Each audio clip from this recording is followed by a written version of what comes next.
You own a tomato plant that quit on you.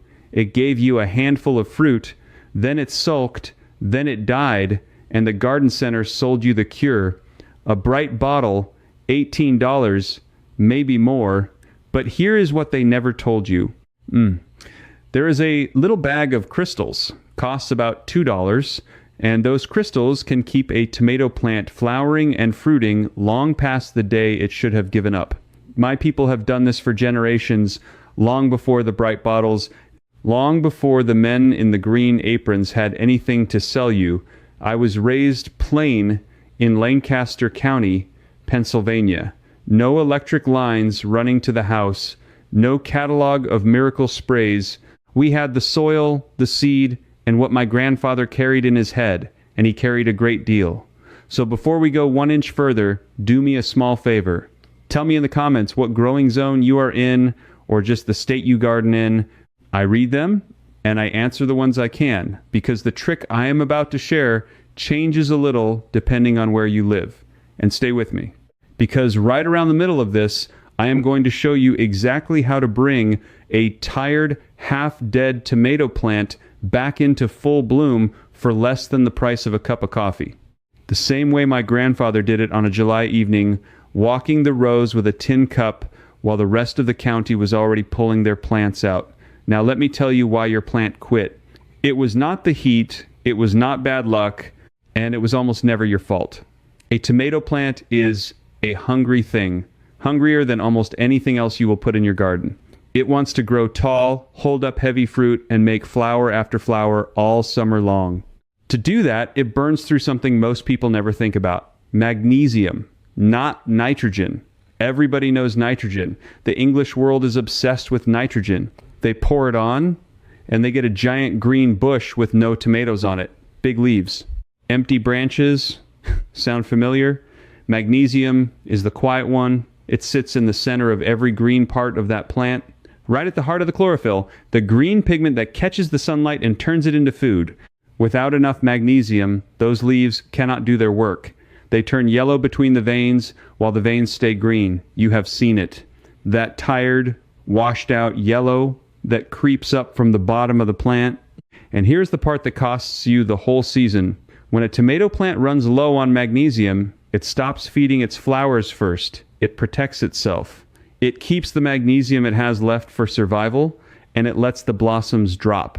So you walk out one morning and the little yellow flowers are on the ground instead of turning into fruit. That is the plant telling you it is starving, and you cannot hear it. Most folks lose half their harvest this way and never know why. You buy 6 plants in May. By the end of July, 4 of them have quit. You did everything the tag told you. You watered, you staked, you waited, and you got a sandwich's worth of tomatoes for all that effort.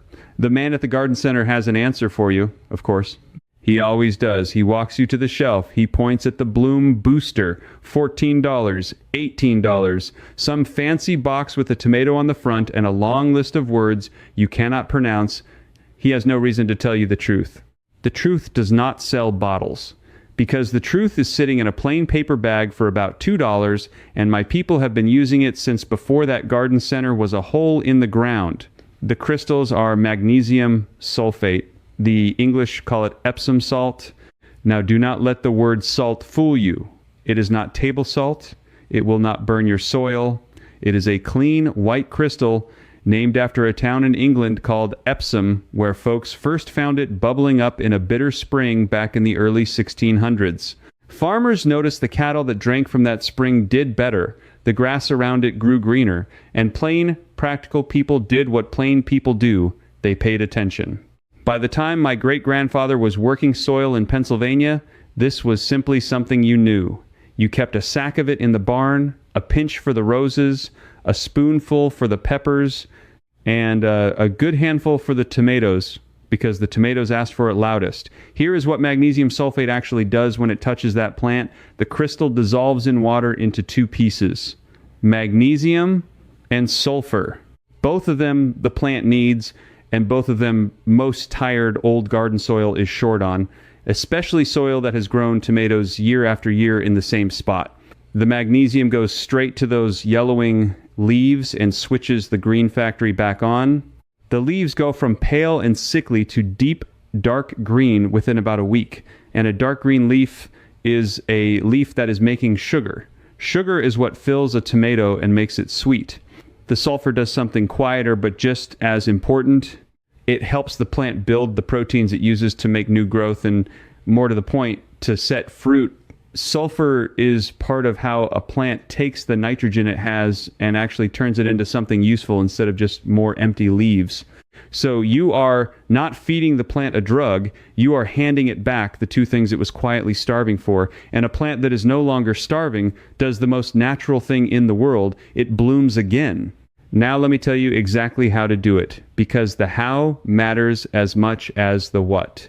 For a plant already in the ground, you want 1 tablespoon of the crystals for every foot of plant height. A plant that is 2 feet tall gets 2 tablespoons. You can do this 2 ways, and I will give you both. The first way is the slow way. You sprinkle the crystals on the soil around the base of the plant, about 6 inches out from the stem, in a ring, not touching the stem. Then you water it in deep. The crystals dissolve and soak down to the roots over the next few days. This is the way my grandfather did it when he had a whole field to walk. Quick, simple, cheap.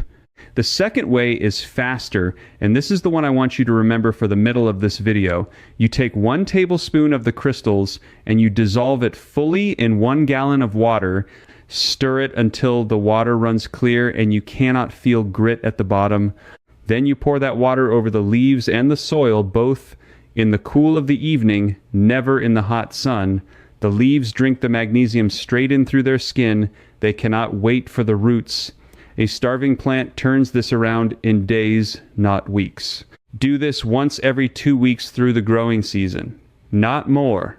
This is important, so hear me. More is not better.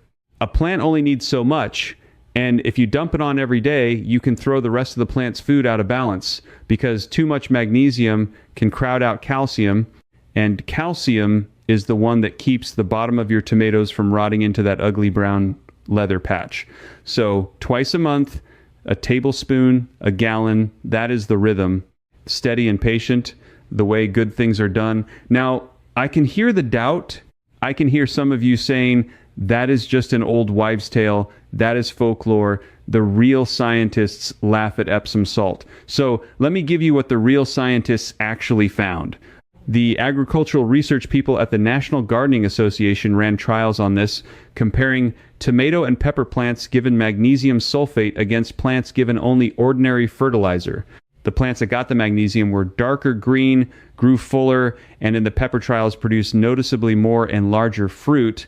The plants that went without showed exactly that yellowing between the veins I described to you, and the soil scientists at the land-grant universities, the ones at places like the extension services your tax dollars pay for, will tell you plainly that magnesium deficiency is one of the most common and most overlooked problems in home garden soil, especially sandy soil and soil that has been worked hard for years. The deficiency is real, it is measured, it is documented. The $2 crystal fixes it. They simply do not put that on a billboard, because nobody gets rich off a billboard for something that costs $2. That is the part that ought to make you a little angry if you let it, because an entire aisle of that store is built on you not knowing this one thing. Every bright bottle on that shelf is selling you back a piece of what was already free. My people never needed that aisle. We never walked it. And we grew tomatoes that fed whole families through canning season, jar after jar lined up in the cellar, red and gleaming, put up for the winter. If you want the full picture of how we did it, the soil work, the storage, the old pest cures that cost next to nothing, I put it all down in writing. It is called The Garden Blueprint and The Harvest Blueprint. 2 books gathered into one complete set called The Complete Garden Field Edition, and you can find the link in the description below. Everything in there comes from the same plain, practical knowledge I am sharing with you right now, the kind that was never printed in a catalog because it was simply passed from one pair of hands to the next. If that sounds like something worth having, go take a look. But magnesium is only the first door, because now you are probably wondering, all right, my leaves are green again, my flowers are setting, but how does a plant fruit forever? how do I get past that wall in August when even a healthy plant seems to give out? That is where this gets good. Here is something almost nobody in the English world knows, and it changed how I think about a tomato plant entirely. A tomato is not really an annual. You were taught it is. You were taught you plant it in spring, harvest in summer, and pull it out dead in fall and start over with new plants and new money next year. That is the schedule the seed sellers love, because it means you buy plants every single spring for the rest of your life. But in its native home, in the warm hills of South America, a tomato is a perennial vine. It does not die at the end of the year. It keeps living. It keeps climbing. It keeps fruiting season after season for years. The only reason it dies in your garden is the frost. The cold kills it. Not old age, not exhaustion, the cold. Which means if you understand the plant the way it really is, you can keep one going far, far longer than that little tag ever promised. You can, in a real and practical sense, make a tomato plant fruit almost forever. And you do not need a greenhouse or a single dollar of special equipment to start. Let me show you how, and this is the part for those of you who already have a garden going right now this very summer. Maybe your plants are halfway through the season. Maybe they are already looking tired. You might be thinking this is all fine for somebody starting fresh in the spring, but your plants are too far gone. Hear me out, because this is exactly for you. Walk out to your tomato plant. Find where a leaf branch meets the main stem. Right in that joint, that armpit of the plant, you will see a little shoot growing. Gardeners call it a sucker. Most folks pinch these off and throw them in the bucket. I used to watch the English neighbors toss whole handfuls of them on the compost pile, and it always pained me because they were throwing away free plants. That little sucker is a whole tomato plant waiting to happen. Snap one off, a good one, 4 or 5 inches long. Strip the bottom leaves, then put the cut end down in a glass of plain water and set it on a windowsill. That is all. No rooting powder. No special dome. In about 1 week to 10 days, little white roots will come out the bottom of that stem, reaching into the water. In 2 weeks, you have a rooted tomato plant free. An exact copy of the plant you took it from with all the same good fruit. Now you plant that rooted sucker in a pot and you feed it your magnesium water, a tablespoon to the gallon, and you have a fresh, young plant just hitting its stride right when your old plants are slowing down. While your neighbor's garden is finished in August, yours has a second wave coming on strong. And here is the part that makes it forever. Before the first frost, you take one more sucker, root it the same way, and you bring that small plant indoors for the winter. A sunny window will do. You keep that one cutting alive through the cold months, small and slow, just ticking over. Then in spring, you take a cutting from that plant, and you have started the new season with a plant that is genetically the very same vine you grew last year. You never buy another tomato plant again. You have one continuous tomato living on through cuttings year after year, the way that vine was always meant to live. My grandfather did not call it cloning. He did not use that word. He called it keeping the line going. He had a particular yellow tomato, sweet as honey, that came from his mother's garden, and he kept it alive through cuttings for decades, never once buying a seed packet, because that flavor was not for sale anywhere. You could not buy it. He had to keep it. And he did one little sucker in a jar of water at a time. That is what the bright bottles and the seed racks took from people. Not just money. The whole idea that a plant is yours to keep. But let me get back to the crystals, because there is more to them than the magnesium fix. And this next part is where most people still go wrong even after they learn the Epsom salt trick. Timing. The magnesium does the most good at 2 specific moments in the plant's life. And if you hit those 2 moments, you get far more out of the same $2 bag. The first moment is the day you plant. When you dig the hole for a young tomato, before you set the plant in, put 1 tablespoon of the dry crystals in the bottom of the hole and scratch it into the loose soil down there. Then set your plant in on top. As those new roots grow down, they grow straight into a reserve of magnesium and sulfur waiting for them. The plant comes out of the gate strong, dark green, never goes through that pale, struggling stage at all. My father did this with every single transplant, a pinch in every hole. It was as automatic to him as saying grace. The second moment is when the first flowers appear. That is when the plant's hunger spikes, because making flowers and setting fruit takes everything it has. That is the moment to give it the gallon of magnesium water over the leaves. You are feeding it precisely when it is reaching for more than the soil can give. Hit it right then, and you set far more fruit on the first trusses, and those early tomatoes are the ones that make your whole season. Miss those 2 moments, and you are always playing catch up. Hit them, and the plant never falls behind in the first place. Now I want to deal with the doubt again, because by now a careful person is asking a fair question. If this is so simple and so cheap, and the universities even confirm it, why does nobody talk about it? Follow the money. It is always the money. There is no profit in a paper sack of mineral that costs less than a loaf of bread.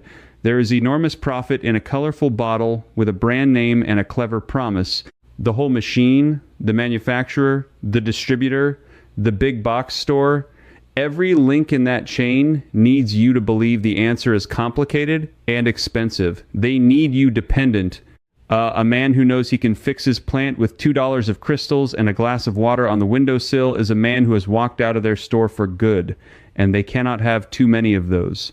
My people were, in a way, free of all that without ever trying to be.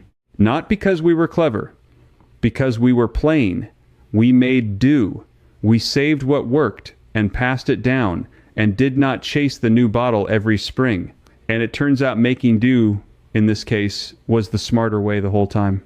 The outside world is only now circling back to what the plain folks never stopped doing. So let me give you the rest of the system so you have the whole thing and not just pieces. Water matters more than people think, and it works hand in hand with the magnesium. A tomato wants deep, slow watering, down at the roots, 2 or 3 times a week, not a little sprinkle every day. A little sprinkle every day trains the roots to stay shallow and lazy near the surface, and shallow roots cannot reach the minerals down deep. Water deep, and the roots go deep, and deep roots find more of everything, including the magnesium you put down at planting. Shallow water makes a needy plant, deep water makes a strong one. Same as my grandfather would say, mulch matters too, and costs you nothing if you have a lawn. A few inches of grass clippings or straw or even shredded leaves over the soil around the plant keeps the moisture even. Even moisture is the other half of preventing that brown rot on the bottom of the fruit, because the plant can only move calcium up into the fruit steadily if the water supply is steady. Let it go bone dry and then flood it, dry and then flood, and the calcium delivery stutters, and you get the rot even when there is plenty of calcium in the soil. So mulch, water, deep, and keep it even. The crystals handle the magnesium. The mulch handles the moisture. Together they cover the 2 biggest reasons a plant fails. And here is a small thing my mother did that I have never seen in any book.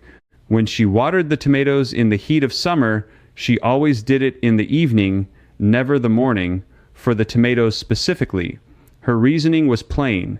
The plant does its growing in the cool of the night, and she wanted it to have a full belly of water when it was working, not when it was just sweating it all out in the noon sun. The evening water carried the magnesium right down to the roots in the cool, and the plant pulled it up all night long while it grew. I have tested this against morning watering, and her way gives you fuller, faster growth every time. The old women knew things they never wrote down. Now let me give you the finale, the thing I promised you, the piece that ties this all together and that I have never once heard come out of a garden center. It comes from the oldest understanding of what these crystals are, and it goes back further than most people would believe. Remember I told you the magnesium switches the green factory back on in the leaves. Here is the secret most people miss. The single most powerful time to deliver it is not through the soil at all. It is through the leaves at dawn on the underside of the leaf. The underside of a tomato leaf is covered in tiny mouths the plant uses to breathe. The English call them stomata. In the cool, moist hours just after sunrise, those little mouths are wide open. That is when the leaf is drinking in air and letting out moisture. If you missed your magnesium water 1 tablespoon to the gallon in a fine spray on the undersides of the leaves at first light, the plant takes that magnesium in through those open mouths almost instantly. Far faster than through the roots. Within a day, you can see the difference. The leaf goes from pale to deep green so fast, it looks like somebody turned a light on inside the plant. This is the part the trials at the universities quietly confirmed, and the bottle sellers will never advertise. Foliar feeding through the leaf, gets the mineral into the plant many times faster than feeding through the soil because it skips the long journey up through the roots entirely. A struggling plant with dropping blossoms can have those blossoms holding and setting fruit again within days of a proper dawn, misting, when a soil feeding might take a week or more to show, and it costs you nothing extra. The same $2 bag, the same gallon of water, a spray bottle you already own. The only thing it asks of you is to be out in the garden at first light, in the quiet, before the world is awake. Which, if you ask me, is the best time to be in a garden anyway. That is when my grandfather walked the rows, tin cup in hand, in the gray light before breakfast, talking to the plants like they were neighbors. I thought it was just his habit. I know now he was feeding them at the exact hour their mouths were open. He never read it in a study. He just watched for 60 years, and the plants taught him. That is the whole thing. Magnesium sulfate in the planting hole. A tablespoon to the gallon every 2 weeks. A fine dawn mist on the undersides of the leaves when the plant needs a fast turnaround. Deep evening water and a blanket of mulch. And a sucker rooting in a jar on the windowsill so the line never dies and you never buy another plant again. That is how you make a tomato plant fruit on and on, far past when it was supposed to quit. Not a single bright bottle in the whole of it. So here is what I want you to feel before you go. You did not just learn a garden trick. You took back something that was quietly lifted from your pocket, one spring at a time, for years. Every overpriced bottle, every replacement plant, every season you thought you had failed when really you had just never been told the one cheap thing that fixes it. My people never lost that knowledge because we were never sold the lie in the first place. Now you have it too, and once you have it, they cannot sell it back to you ever again. You strike me as the kind of person who is done overpaying for what nature and a little patience already give for free. That is good company to keep. That is the kind of person my grandfather would have set a chair out for on the porch. So do this down in the comments. Tell me your growing zone or your state the way I asked you at the start so I know who I am talking to and I can answer you right. And tell me one more thing while you were there. Tell me whether your tomatoes have been dropping their blossoms or rotting on the bottom, because those two problems have two different fixes and I will point you the right way. Just type it out. I read them. If you want more of this, the plain and practical kind that the catalogs forgot, come along with us. This is not about following some channel. It is about a few of us putting back together the old, useful knowledge before it slips away for good. Because next time, I am going to show you the one kitchen scrap my grandmother buried at the bottom of every tomato hole, the one that kept the bottom rot away all summer long without a drop of store-bought calcium. It was sitting in her trash can the whole time, and almost nobody throws it in the hole anymore. Keep your crystals dry, water deep in the evening, and I will see you in the next one. I'm Eli, and the overview's done, but inside the Amish field circle, I take you through the row-by-row magnesium revival method, the full season, just like my grandfather walked it. In there you can ask me your own question, and I answer you myself, a real person, not a machine. And you won't be alone. Old ways growers like you are already inside. Just point your phone's camera at the code on the screen, and you can cancel anytime, no risk. If this helped your tomatoes, there's plenty more growing wisdom waiting right here. Take a moment to subscribe and stay close. I'll keep sharing these simple, old-fashioned tricks just for you.